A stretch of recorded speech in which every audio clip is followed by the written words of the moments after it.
It is a beautiful night for baseball. Little bit of a breeze if you're headed to the ballpark. Bring a jacket. First pitch in less than an hour at 7:05 p.m. And this stadium is still owned by the city of South Bend, of course, but it's about to get another multi-million-dollar makeover with plans for a new upper deck, more seats, a new event and catering space, and a whole lot more. My ABC 57 co-anchor Jennifer Copeland recently sat down with the South Bend Cubs owner to talk about what's in store for fans.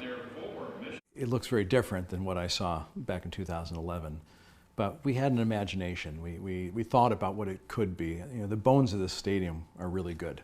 Andrew Berlin had a vision 13 years ago when he bought a struggling minor league baseball team known as the South Bend Silverhawks for both the team and its city-owned ballpark too, known then as Coveleski Stadium. I have to say, we had a lot of doubters. We had a lot of people who thought this was a fool's errand of some sort and that we weren't going to be successful. At that time, the Silverhawks had struggled for such a long period of time. People grew up going to games where the stadium was not clean or where the stadium was falling apart, and that was their paradigm. That's how they thought about this place. But when I got here, I saw something that could be much better.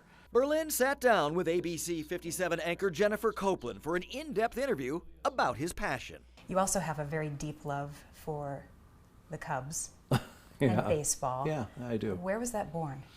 It probably, like a lot of people, starts in your childhood. I remember my father taking me to Wrigley, and the way Wrigley is set up, you can't see the field from the concourse, which is unfortunate. Berlin still has a childlike awe when he talks about the hallowed ground at Wrigley Field he experienced as a kid.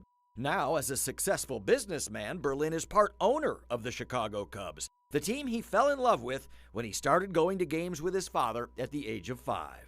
When you get through that concourse and you walk up the stairs, and all of a sudden the splash of green, the field of Wrigley, and the sights and the sounds, the smell of food, the sound of the crowd, the view of the park, it was, for a little kid, that is just astounding. I always had a great time at a ball game.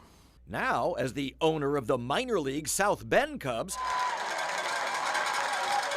Berlin's mission is to make sure other kids and families can experience that same sense of wonder right at Four Winds Field, having already put more than $30 million of his own money into the ballpark and the surrounding neighborhood. 85% of our fans, when they leave, can't even remember the score of the game. Oh, wow. It's very different than Wrigley, So here, they're coming for, the camaraderie, the community, the fun. They're bringing either children or it's a date night. And take a look at what he has in store at the city-owned stadium now. A new upper deck with private indoor suites, expanded seating to bring the capacity up to about 10,000 fans per game, upgraded concession stands too, more bars and party spaces, and the biggest addition, a 4-story multi-purpose building connected to left field by a new pedestrian bridge that will house a children's activity center, family and corporate event spaces, new kitchens, and much more. As you look out here and you imagine your vision coming to life with this redevelopment plan, what's that feel like? That, I think, is going to be one of the biggest wins for South Bend.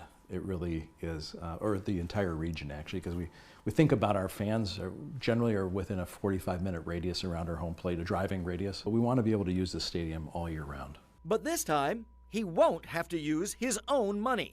A new law signed by Governor Eric Holcomb last year allows the city of South Bend to collect $5 million a year in existing tax revenues over 20 years, and about half that money will go towards this major renovation and stadium expansion. We went down to Indianapolis and we lobbied the House and the Senate and the governor, and they all agreed this would be fantastic for the county and for the city. The state has a surplus every year. Go figure, right? You can actually have a government entity that runs at a surplus. And as a consequence, the state can afford to make these investments as far as grants go to various community projects, whether it's building hospitals, schools, roads, or improving stadiums. Are you done after this, or is there more to come? There's more to come. I can't settle for the status quo. We'll always be improving it. In this ballpark, it's all positive. It's clean, it's fun, it's affordable, and it's safe. And for me, having a space like that in downtown South Bend is such an important part of what makes the city great.